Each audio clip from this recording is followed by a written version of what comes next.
magnificent race that was. For what may have been the dullest race of the year so far, we actually have a bucket load of shame to get through this week for indiscretions both on and off the track.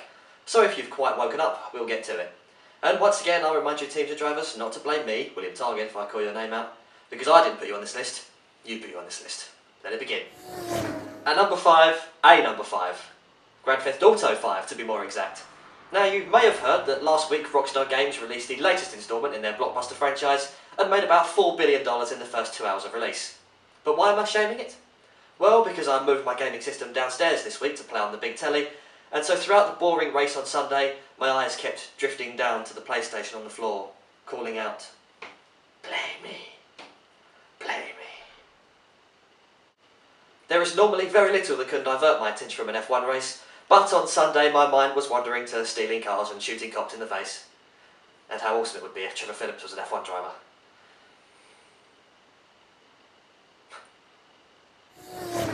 At number 4, Sky Sports F1, who are probably beginning to catch up with Vettel one number of times shamed this season. Once again, there is a lot to dislike outside of Johnny Herbert, who should just forever be on one of those police Segway thingies like he was in the Singapore track guide.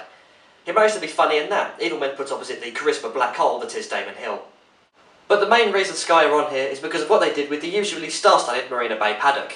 They had a bevy of stars at their disposal, but instead spent an hour and a half creaming their jocks over David Beckham. Now yes, Bex is a high-profile guy there, and by all means speak to him, but not just him. After the race I saw that actual Wizard Dynamo was on the grid. Why didn't they talk to him? There are a number of reasons to. He seems like a big F1 fan, he's an interesting personality, and he's magic. He could have made Vettel disappear. Oh wait, Vettel did that already, his own magic trick being to disappear off into the distance, making himself appear smaller and smaller, waving back at his futile challengers. At number 3, Kimi Räikkönen.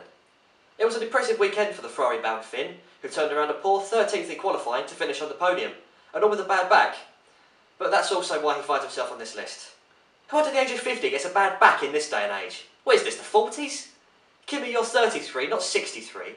You're supposed to be the main man, Kimi the party animal Räikkönen, stand up till 4 in the morning, drinking champagne with supermodels, a true F1 playboy like James Hunt would have been. Now I just picture an old guy wearing slippers and smoking pipe, watching University Challenge and being in bed by 9. That's not who you are, Kimi. Shame. Just pointing out that was only a joke and that Kimi Räikkönen always has been and always will be one of the most awesome dudes on the planet. Even if he does turn into a doddering old fool like the one I just described, he'll still be the coolest doddering old fool ever. Keep it up, Kimi. You rock. Get out of shame free this week goes to Martin Brundle, who wins the award for shortest amount of time between losing all of my respect and then winning it straight back. He began his grid walk on Sunday by once again hijacking the BBC's interviews. Rather than patiently waiting for David Coulthard to finish speaking to Vettel, he just thrust his microphone in, eavesdropping in the most blatant and obvious way possible.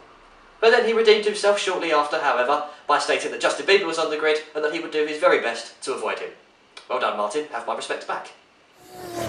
At number 2, the Singapore Grand Prix, for a couple of reasons. First of all, I take issue with the removal of the chicane at turn 10. There's been so many new tracks introduced into F1 over recent years, and none of them have really built up enough history to have corners being given iconic names like Eau Rouge at Spa, the Parabolica at Monza, and every single corner at Silverstone.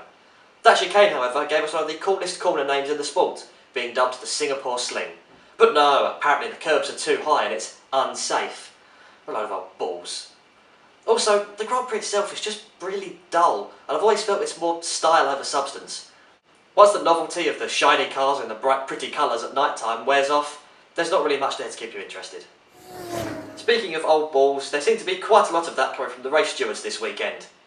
In F1 there have been many famous incidents of drivers picking up others after a race for a ride back to the pits. There was Mansell picking up Senna at Silverstone, Schumacher picking up John Alesi at Montreal, and a couple of years ago, Mark Webber picking up Fernando Alonso at the Nürburgring. It's become iconic as a great display of sportsmanship and mutual respect between great drivers.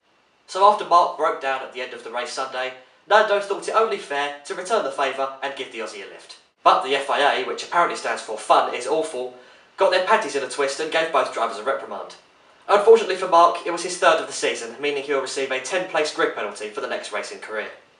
The race stewards were quite rightly ridiculed for such an action on Twitter, only for everyone to do a massive U-turn upon seeing a different angle of the incident. Yes, Nando does park it in the middle of the road, and yeah, the Mercs do have to swerve a little bit, but isn't it just a display of massive knob-endery from the sports officiating body? Mark's engine had just blown up, bringing a fiery end to what I'm already sure was a pretty hot and tiring race. So is it really too much to ask for him to not have to walk all the way back to the pits? Really, race stewards, you daft old ninnies, put the brown paper bag of shame on your heads. We'll see you in Korea.